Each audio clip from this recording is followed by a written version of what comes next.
Hello and welcome to my new show, Debbie Does 21st Century Art. Each episode focuses on an artist, and today we have the wonderful Jude Cowan Montague, artist, writer, musician and radio presenter. Hello, we're sitting on this beautiful day in Elton, well, Nottingham really, which is where my garden is, and I'm going to tell you about my book, the poetry book that's on display in Debbie's curated window at Eltham Library, and it's called The Grudoils of Terre Rouge, which is quite a mouthful. What it means is the Grudoils, they are a family, that's their surname, Grudoil. My friend who invited me to stay with them is called Kieran Grudoil, and they live in Terre Rouge, which is a region or an area of Port Louis, which is the capital city of Mauritius. This is a book that I wrote which includes not only poems but also prints. You can hear, by the way, in the background, see a fire. My boyfriend is burning lots of wood from the garden. These are prints I did in the studio, and they relate to a lot of the ritual and religion of they had a very positive attitude to their gods and goddesses. Which are from the Mauritius side of things, isn't it? Their religion? Yeah, they're from Bihar, their family in Bihar in India, and they moved. Their grandparents or great-grandparents were indentured labourers who were brought by the British to Mauritius to work in the sugarcane fields. And the Grudoils have a farm still that belongs to them, that's actually their mother and father's farm, and now it's in a bit of disrepair. I went down with the brothers to the fields and had a look at it, and it's a beautiful little farm. It's a sugarcane farm, very small holding in the middle of mountains and not far from the beach. Absolutely beautiful place, but because everybody is migrating now to the cities, it's not being looked after by the family. It's not economical to run a small place like that anymore. Certainly not sugarcane, so it's managed by a big sugarcane company as part of a bigger network. It's quite sad. There's one poem which I'm going to read, which is about that farm. Yeah. Adds atmosphere. This is about going to the farm with Jay, the oldest brother, and well, I'll talk about it after I've read it. L'herbe sauvage. Jay drove me to the farm where the family came from. It wasn't far, the weather wasn't too grey. I asked him for papaya. Reaching some for me, he broke the old tree. Crossed rows of sugar cane. The harvest had finished, so there wasn't much to see, to a well overgrown with lallium. Here his father had drawn water. Walked onto the stream, saw plastic bags of school books dumped. We swam in the summer. It was cleaner then. When Mother was with us, the crops weren't like this. Her son stooped to pull one savage from the soil. I called it l'herbe sauvage because that's French for weed, and the Grudoils, they speak so many languages. They speak Bhojpuri from their Indian ancestry. They speak Mauritian Creole, they speak French, and they speak English. And Kieran herself's a talented artist and photographer. She is, yeah, she is, and a great friend. Still, yeah, working with, in all kinds of areas. She writes, and she is into healing, and she makes things, makes little clay. She's got her little sculptures. Little sculptures, yeah. Because I made a little film with her about the moon, and I used her photography of the moon that she took, all her fantastic shots of the full moon. I think she's a great photographer, actually. Every time I've been out with her and she's taken photographs, I've been really impressed with how they look. She really has a good eye. But what she does have especially, I think, is a great eye for colour, because she often intensifies them in Photoshop afterwards, but she makes them look like jewels. Like Indian jewels, or that kind of high glossy kind of high intense colour, like holy festival. We'll have to get an interview with her as well. Yeah.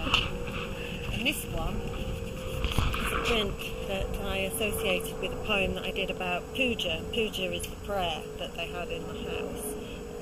We had one in the house, a sort of ceremony in the house with a visiting monk who had he had all his little tools for the ceremony in a bag with a picture of a dodo on.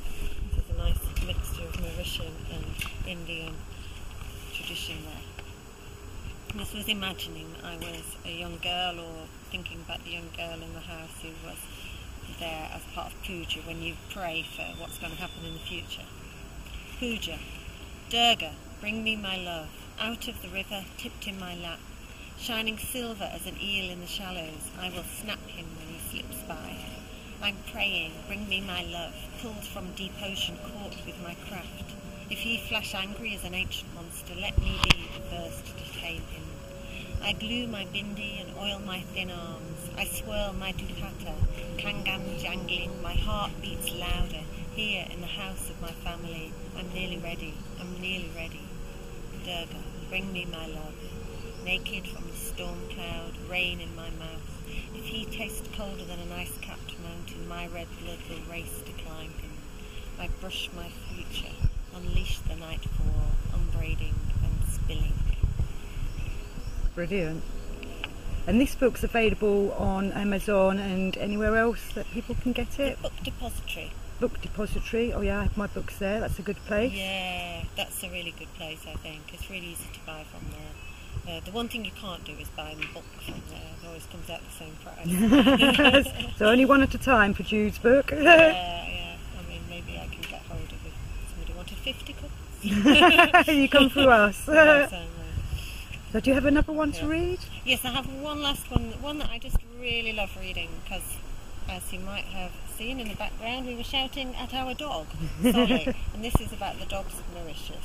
And in Mauritius, it's a bit like the Australian dingo. The dogs have gone wild, the domestic dogs, but they live in harmony with the people. And at the moment there is a campaign by the government to try and get rid of the dogs, because they think they're putting off the tourists.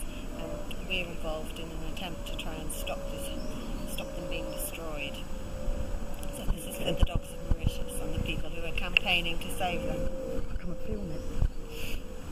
Oh, that smoke's going up my nose. Right. Morning walk. 5 straggling Mongols moseyed through a sentence just to keep a tourist company. One spotted a frog, leapt into a ditch, then there were 4 disreputable flea bags lolling in and out of tongs, licking the nose of the lost English. One saw a cicada, flew barking in the ether, then there were 3 motley mutts, answering the foreign nutter who didn't know her Creole from her lingo. One smelt a gap, slipped through in silence. When she turned, she spied 2 cheeky curs running with ruddy conceit along the red lanes of Arsenal. One left via the left fork, which left only one, the friendliest dog. Brilliant. Wonderful. Thanks, Jude. I don't play the drums.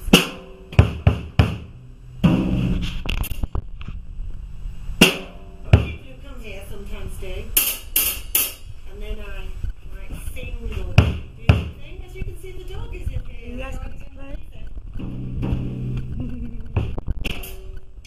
What you do? I'm sitting here, yes. You do make music, don't you? I do, and I'm sitting here. Besides my new CD, The Frost Effect. And where's this available? This is available. Oh, it is available online. It's available from Folkwitch Records.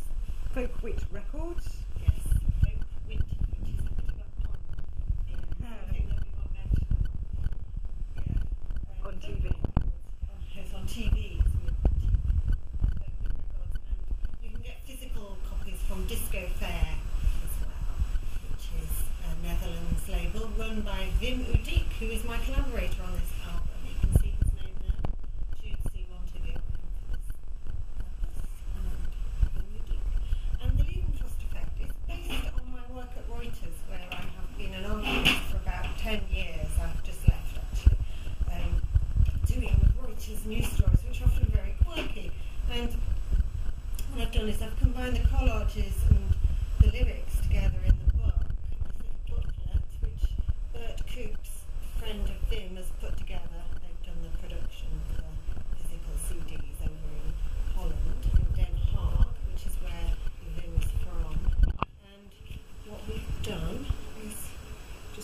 this lovely album together, and I think you're going to play some of it. I will, yes. Yeah. I'll like to do a couple of tracks. I won't try and describe it, but the stories are all quite different that they're from. They're not stories about me, they're about silly little news stories. I say silly little because I particularly picked the light ones from what Reuters call the live feed, and then it's got things like a naughty one about a cat trying to smuggle drugs into a prison. It's one of them. It's called Hello Pussycat. I'm on radio. That's quite a nice serious one about a first all-female run radio station in Mogadishu, which aims to empower Somalia's women. And the women who were introduced about Amman Radio were really positive on the news feed. So I felt like, yes, it's a bit of a feminist one. A good, strong, powerful story, yeah. People who were up against it a lot, because I'm sure it's incredibly sexist society in Mogadishu. So they've done this great radio station, something we can identify with, even though it's quite a different culture. Because Debbie and I are always trying to do something a bit different and feminist and get it out there in the media. There's a funny one called Gifts for Sale, which is about a website that got set up to sell people's gifts after a relationship. Really funny.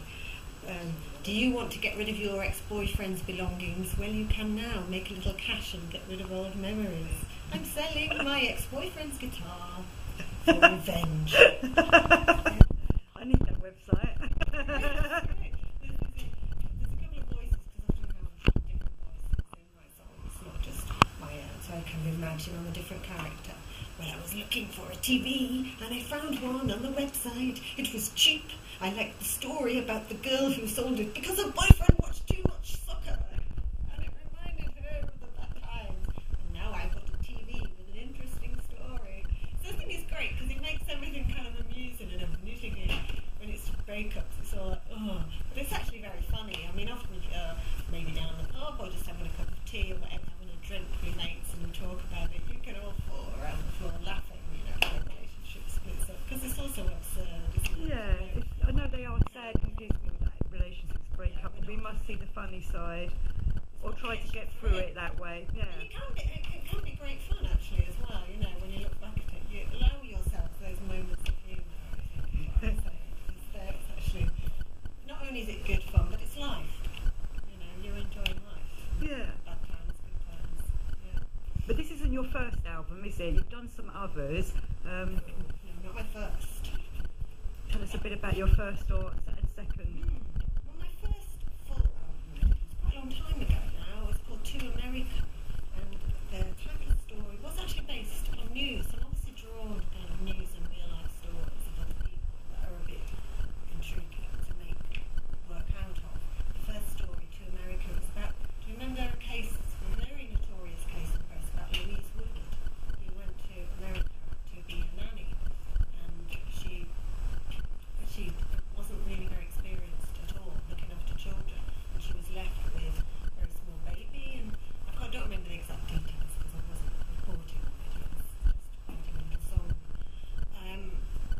But I thought, you know, although it's a terrible thing to happen, we feel terrible for children, I did identify with the fact that she was a young girl going to be an au pair, taking on a situation that was beyond her, and sort of being left there through a combination of social forces, and you know, so she ended up in this awful situation. I don't know how it would feel, the guilt and the fact that had happened to you in your life. And I just, the song's really about any teenager, but triggered by her, thinking that they're going to go on this adventure when they're a bit older, like America, the land of dreams, the land of promise, excitement, and just imagining I'm a teenager thinking, let's go to America, and what will I find, what will I see? It's a new place, a new world, but having always that kind of dramatic irony behind it that it was written about, thinking about Louise Woodward. Basically anything can happen, you have to keep your wits about you. Yes. Perhaps the unspoken message, but I don't know, I won't spell that. It's not a moral it's not preaching, it's a common thing. Because you often perform live. We've got to record you next week, and she'll add that to the film. and you enjoy playing live. Any gig stories to tell us? Oh, crikey. No, I just do like performing live. I like to perform. I like to improvise, one of the things I really like to do. And I started improvising on the Reuters news stories, which when I tell people what I do in that respect, they get full with terror because people try and be so careful when they're reporting news. But I think if you are used to that world, like I have been for so many years, and you know how the language goes, and once you get relaxed improvising, you just know how you're handling things. But it does take a long time. I mean, I wouldn't recommend it as to people who aren't kind of used to the worlds, but you do get used to it. And I've had great fun doing that, great fun. I used to kind of squash the stories together more for impact, juxtaposition, thinking of some of the montage styles of the Russian experimentalist, in particular Bertov's name speaks to mind, who put together different images, quite different things in his films in order to get a message through or to see what message comes out of it. So there was a little bit of that. But I found it was so difficult for people to accept in that form that now I compartmentalise a lot more. And I have found generally with music, people have huge expectations that they won't have with the written word. If something appears in a novel, a lot of time people will accept it. They will accept the character work, they will accept the different stories, they will accept that it isn't actually you talking about yourself. They don't have that kind of thing that people have when it comes to music and a songwriter. People assume you are singing about your own life. They don't understand that you're doing a character or you're telling a story about someone that didn't actually happen to you.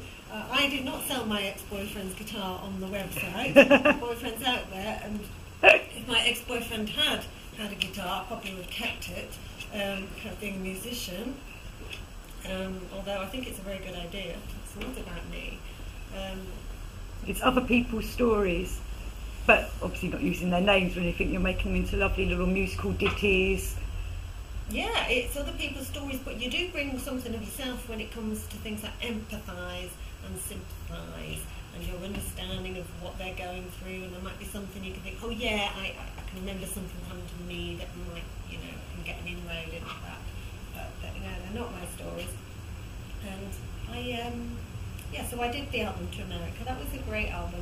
But it's actually really interesting because at the time I knew Ray Davies from the Kinks, and he invited me in his wonderful studio, Conk Studios, to record. I didn't use that material for the album. That was a great experience, and a really flattering moment in my life, my musical life. He's such a hero. Oh, God. Yeah, and he recognised your talent. He did. He said, oh, thank you for coming to my studio. He did. Because talking of studios, you also do radio shows. Any want to discuss them or what they're about? I do radio shows for Resonance FM at the moment. I started off doing radio for Sound Art Radio, which is a great little station in Devon, and now I do most of my work for Resonance in that respect. And my main curated show goes out on Saturday afternoon at 2:30. It's called The News Agents, and its tagline is Where News Meets Arts. And the idea came from writing poetry about the news and then writing songs about the news and thinking I should take this further. I would like to bring a bit of journalism into it, to interview journalists, to interview artists, bring the two worlds together and encourage other artists to make creative work about the news too. Because I feel that sometimes people don't have the confidence to speak on the stories of our time. They often feel that they have to speak only about their own life and a direct experience. But I think there's ways and means of talking about the great stories or the main stories or the stories of our time that we feel strongly about, or that we just feel because we receive them through the media, television and radio. And you have different guests every week. You've had poets, singers, artists on your shows. Yes. And so it's quite a mixed bag. It is. It's a magazine show, as we call it. Yeah, magazine show. And as I say, guests from different worlds. But we always try and have a current affairs type angle, or possibly journalist angle for instance, I've done a little series on the history of journalism as well, as I see it. So if there's an interesting work, I do is I take it and improvise on it, often with a guest musician.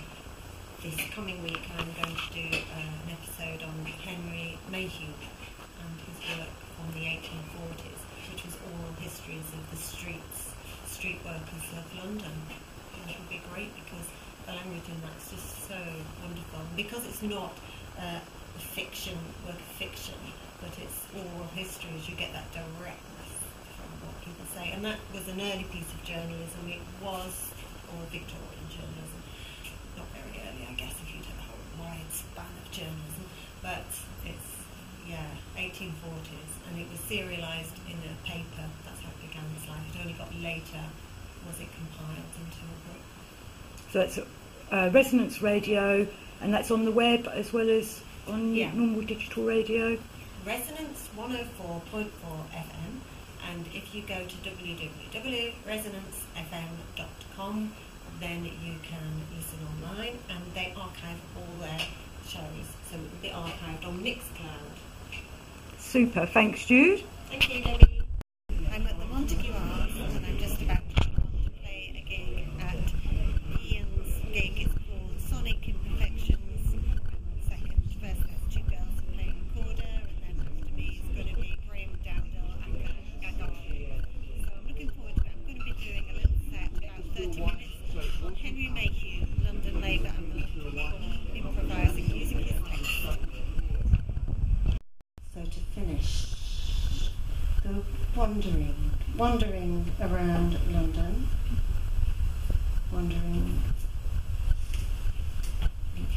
find a little contrast, see if we can find contrast. Street musicians.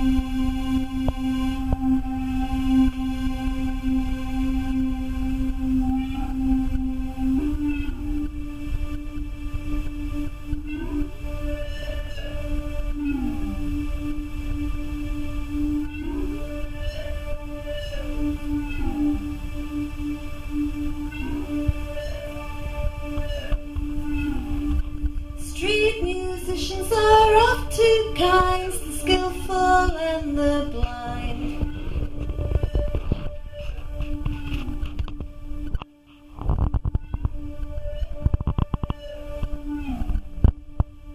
Street musicians are of two kinds. There are ballad singers,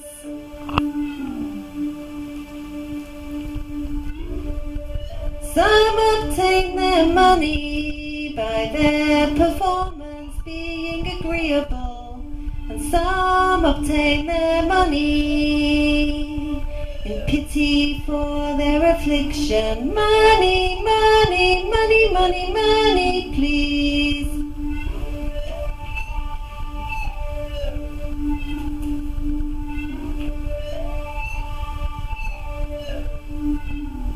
Money, money, money, money, money, please. But there was old Sarah, she played on the hurdy-gurdy, and she had a deep sense of religion.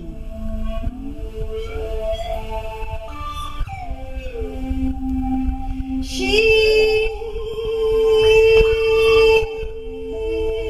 would take a cup of tea, and she would say, "Are you comfortable?"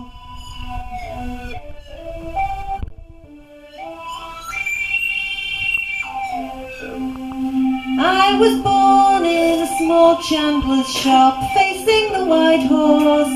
Father was a hatter and mother mother made artificial flowers and feathers.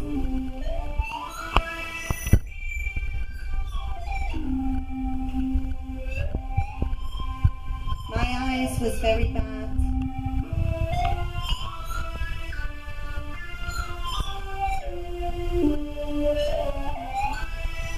I wasn't clever with my hands, couldn't learn to spin. I couldn't learn to make sash lines. So I took up music.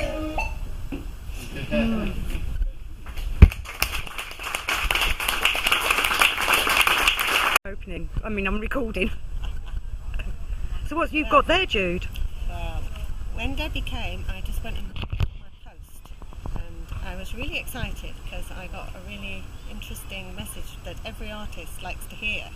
Here it is, and I pulled it out, and there was a slip, a payment slip from the Bankside Gallery. Most excellent. I thought, what is this? Sales form, it said. This is my copy, and it says that 2 of my works of art have sold. The Space Elephant and Jupiter Moons, which were in the racks at the Bankside Gallery. So, and they've gone for the full price. I shan't tell you what it is, but it's rather good. Rather good. So if people want to see your art... There's my name. Oh yeah. So if people want to see your art, you've got some exhibited at... Which gallery is it again? The Bankside Gallery. They gave me a prize, you know. That's why my work's there. I'm a member of them. It's the gallery of the Royal Watercolour Society and the Royal Society of Painter Printmakers. I don't know if you can see that there. And they gave me their student prize when I graduated from excellent. for printmaking. So that's why I've got work there. And this is the first time I've sold out of the racks. I've had these pieces in, not for very long, maybe about a year. And I always thought they were rather good. You know, I'm really pleased. But then when they didn't sell, I thought, oh, do you know what? Things just don't sell. I thought, you know, like you do. You have things in a gallery a little bit, and you're waiting, and it's waiting for the right buyer, waiting for the person who will adore that piece of work. Yeah, I think you've got to. I have sold work before. I think you've got to just get it out. Don't be disheartened. Go on, and do it. Everybody can do it. I've done it. That's Hooray! right. Yes. Excellent.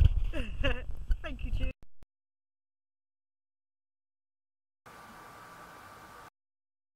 Leidenfrost. Yeah, it probably is him.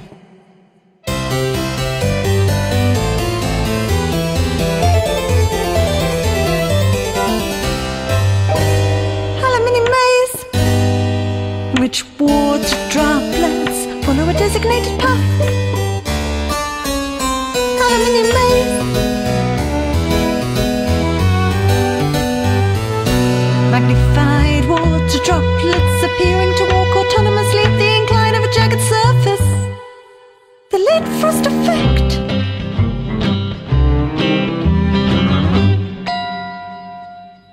Liquid comes into contact with a mass significantly hotter than the liquid's boiling point.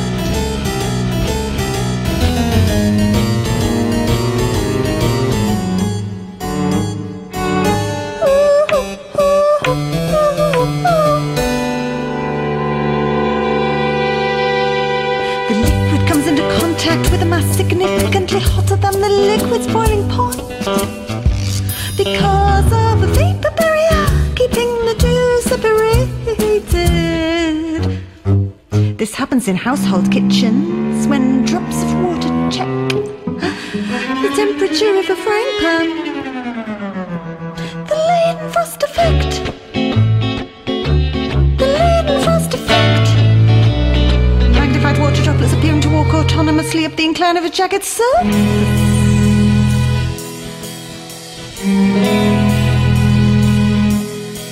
And the Leidenfrost maze helps to explain how the Leidenfrost effect works. Put a droplet somewhere on the maze and it follows a predetermined path around the maze. So let me put a droplet here. And look, use your eyes. See. The droplet goes round this loop. It goes through the zigzag path, and all the way around it'll keep continuing to go.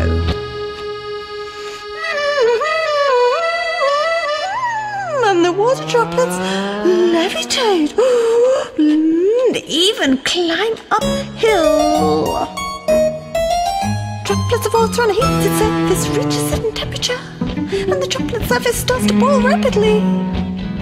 Floating, levitating, floating, levitating, floating, levitating, floating, floating, levitating on the evaporated gas vapor. It's the Leidenfrost effect. It's the Leidenfrost effect. It's the Leidenfrost effect.